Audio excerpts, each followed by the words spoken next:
गाजियाबाद के गांव में सरपंच का चुनाव होने वाला था। इस बार चुनाव में महिलाओं की सीट थी। टुनटुनी चिड़िया गांव के पक्षियों में रजाइयां बंटवाती है।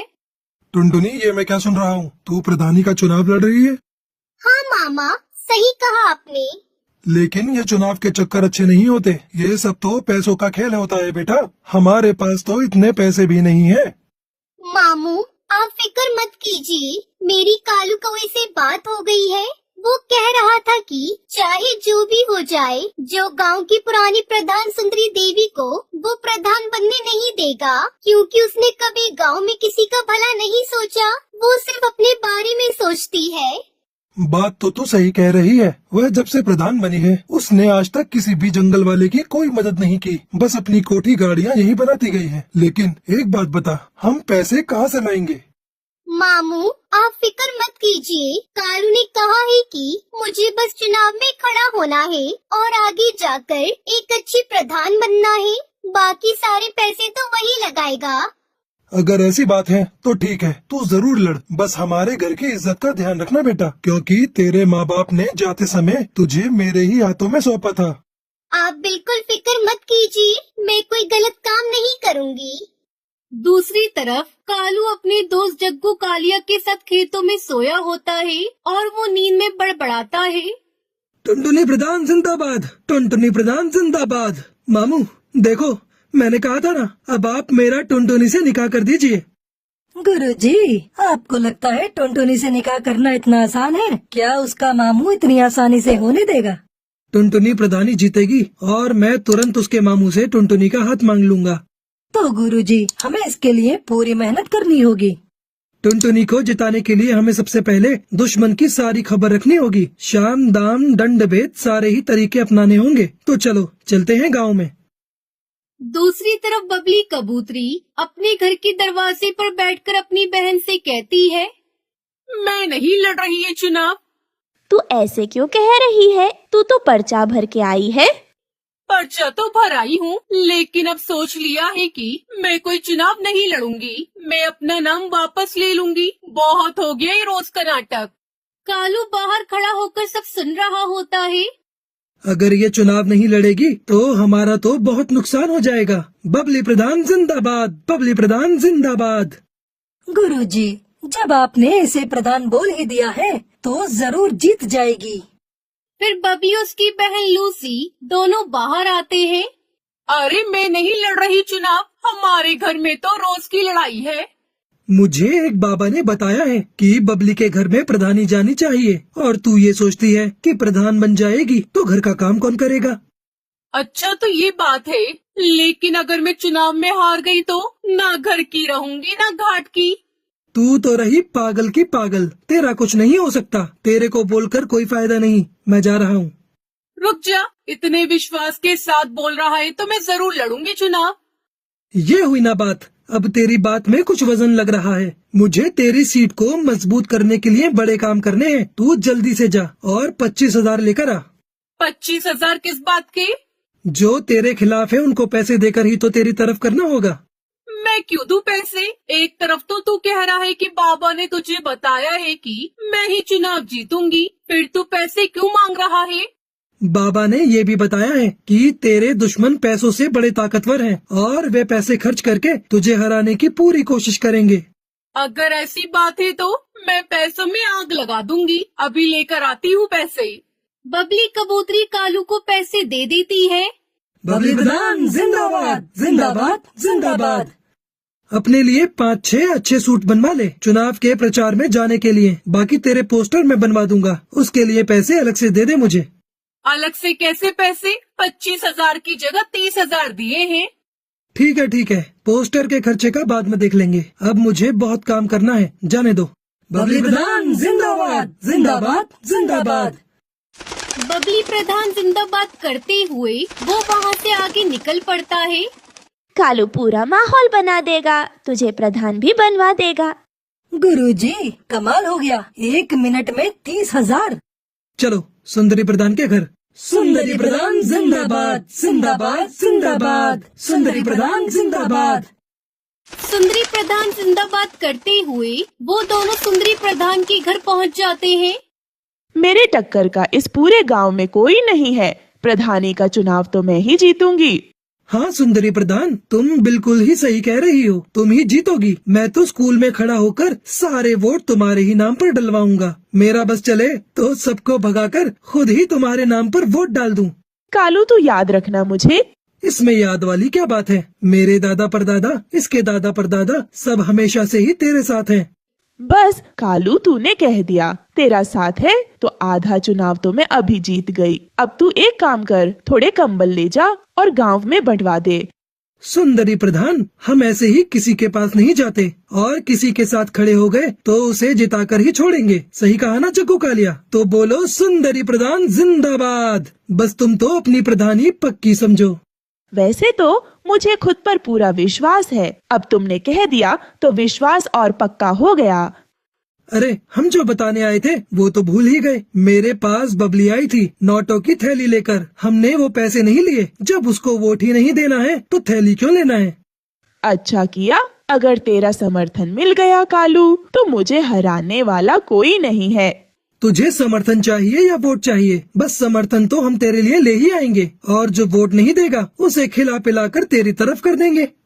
मुझे तेरे से यही उम्मीद थी कालू। तू जिस चीज पर हाथ रख देगा वो तेरी होगी। बस एक बार मुझे चुनाव जीत जाने दे। जिस चीज की भी जरूरत हो आकर ले जाना। तेरे घर का तो मैं पानी भी नहीं पीऊंगा। तुझे वोट देने के लिए मैं तेरे से कुछ लूंगा क्या? वह तो जब मैं गांव में निकला तो 2-4 पक्षियों ने पूछा कि भाई किसे वोट डालना है, कुछ खिला पिला दो। उसके लिए मैं तेरे से पैसे लूंगा, उनको खिलाने पिलाने के लिए और तेरी तरफ करने के लिए, वरना मैं तो एक पैसा न लूं। कालू, जब तेरे जैसे लोग मेरे फेवर में है ना, तो मैं ही जीतूंगी चुनाव। अरे वो हरिया तोती आई थी मेरे पास पैसे लेकर कि मैं और अपने साथ वाले वोट उसे दे दूं। मैंने तो सीधा ही मना कर दिया कि मैं नहीं लूंगा पैसे। जब वोट उसे नहीं देना तो उसके पैसे क्यों लेना? ठीक किया तूने। मैंने उसको साफ साफ कह दिया कि इतने पैसे तो सुंदरी ऐसे ही दे देगी मुझे। अब तुम एक काम करो सुंदरी प्रधान, मुझे 25,000 ला कर दो। मैं उनके लिए काजू बादाम और फलों की टोकरी उतरवाता हूँ। बस फिर देर किस बात की है, ये ले पैसे। वो सुंदरी प्रधान जिंदाबाद करते हुए वहाँ से निकल जाते हैं। दूसरी तरफ हरिया तोती के घर उसका पति तोताराम परेशान था। क्या सोच रही हो? मैं ये सोच रहा हूँ कि तू इस बार चुनाव मत लड़। क्यों न लड़ू चुनाव? मेरी बात हो गई है, सारा गांव मेरे साथ है। अरे 2 बार तो मैं भी चुनाव लड़ चुका, देख हार के बैठा हूँ। तुम हार गए लेकिन मैं तो जीतूंगी। अरे रहने दे, तू क्यों घर को बर्बाद करने पर तुली हुई है? तुम कुछ भी कहो, मैं तो लड़ूंगी चुनाव और जीतूंगी भी। तभी कालू आता है। हरिया प्रधान जिंदाबाद। देखो, कालू खुद मेरी जीजी कार करते हुए आ रहा है और ये जिसके पीछे लग गया वो तो जीत ही गया समझो। अरे तोताराम, क्या बात हो गई? दुखी क्यों हो? क्या बताऊं तुझे, 2 बार चुनाव लड़ा और हार गया। अब ये चुनाव लड़ने को कह रही है, बात ही नहीं मान रही मेरी। अब हार की बात करेगा तो हारेगा ही। जीत की बात कर, जीत की। पीछे मुड़कर देखना छोड़ दे और आगे की तरफ बढ़। कौन समझाए? ये तो पुरानी बात पकड़ कर ही बैठे हैं। मैंने कहा जिसके साथ कालू हो उसकी तो जीत ही होगी। अब तुम्हें क्या बताऊं, 3 बार आ गए मेरे घर पर 30,000 40,000 लेकर। कह रहे थे कि तुम बस चुनाव जितवा दो, पैसे चाहे कितने भी लग जाएं। तूने किसी को हाँ तो नहीं करी? ऐसे कैसे हाँ कर देता? ऐसी गालियां दी, अगर तू सुनती तो तेरे कानों से खून आ जाता। बिल्कुल सही किया तूने। मैंने तो बोल दिया कि तू 30 लेकर आई है, 40 तो हरिया मुझे ऐसे ही दे देगी। इतने पैसे तो नहीं दे पाऊंगी। कितने पैसे दे पाएगी? बताओ जी। क्या बताऊं, 15,000 दे दे कालू को। ठीक है, ये तो हमारे घर की बात है। बाकी के पैसे बाद में दे देना। और एक बात बता दूं, ये पैसे मैं अपने लिए नहीं ले रहा, लोगों की खुशामद के लिए ले रहा हूँ, ताकि उनका वोट तेरे नाम पर डलवा सकूं। मुझे क्या करना है पैसों का? वोट के लिए तो हमने दारू मंगा रखी है। अरे बेवकूफ, जो दारू नहीं लेता उनके लिए कुछ और मंगवाना पड़ेगा। बस ये पैसे उनमें ही खर्च करूँगा। ठीक है, पैसे ले जा और दारू की बोतल भी ले जा और बना दे हमारे नाम का माहौल पूरे गांव में। कालू और जग्गू कालिया हरिया प्रधान जिंदाबाद करते हुए वहाँ से निकल जाते हैं। कुछ दिनों बाद बबली अपनी बहन से कहती है, मुझे बाकी किसी से डर नहीं है, सिर्फ टुनटुनी से डर है। बिना पति की इलेक्शन लड़ रही है। गांव के सारे मर्द पक्षी तो इसे ही वोट देंगे। तुम फिक्र क्यों करती हो? वैसे भी ये अपने गांव की है नहीं, ये इसके मामा का गांव है। इसकी सीट तो कैंसिल ही कर देंगे। वोटिंग का दिन आता है और गांव में वोट पड़ते हैं। सुनो गांव वालों, हमारे अधिकारी जी ने वोटों की गिनती कर ली है। अब वह परिणाम की घोषणा करेंगे। गांव वालों, टुनटुनी 103 वोटों से आगे है और वह गांव की प्रधान घोषित की जाती है। टुनटुनी कालू सब नाचने लगते हैं। गांव वालों, हमें पंचायत बुलानी होगी। यह चुनाव गैर कानूनी हुआ है। हाँ हाँ, सही कहा तोताराम ने। ये चुनाव गैर कानूनी है। टुनटुनी तो इस गांव की है ही नहीं, फिर ये चुनाव कैसे लड़ सकती है? गांव की चौपाल पर पंचायत बिठाई जाती है।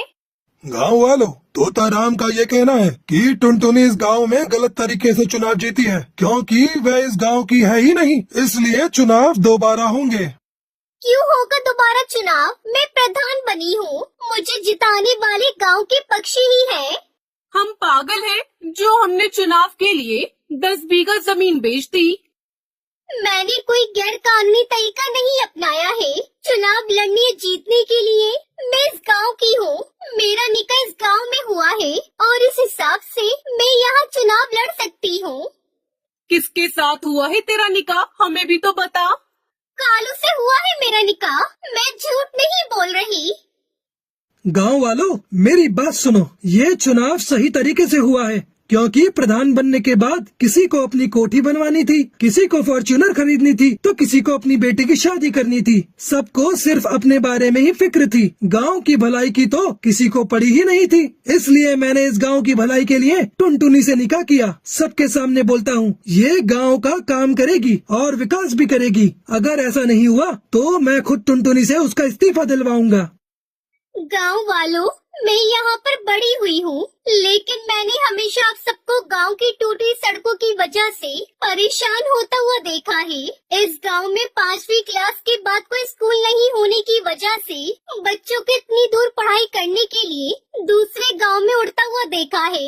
मेरे मामू मुझे पढ़ाना चाहते थे, लेकिन हमारे गांव में कोई स्कूल नहीं था, जिस वजह से मैं आगे नहीं पढ़ पाई। और मैं नहीं चाहती कि हमारे गांव की आगे आने वाली पीढ़ी कम पढ़ी लिखी हो, खास तौर पर चिड़ियाएं, जिन्हें आप सब आगे की पढ़ाई के लिए दूसरे गांव नहीं भेजते।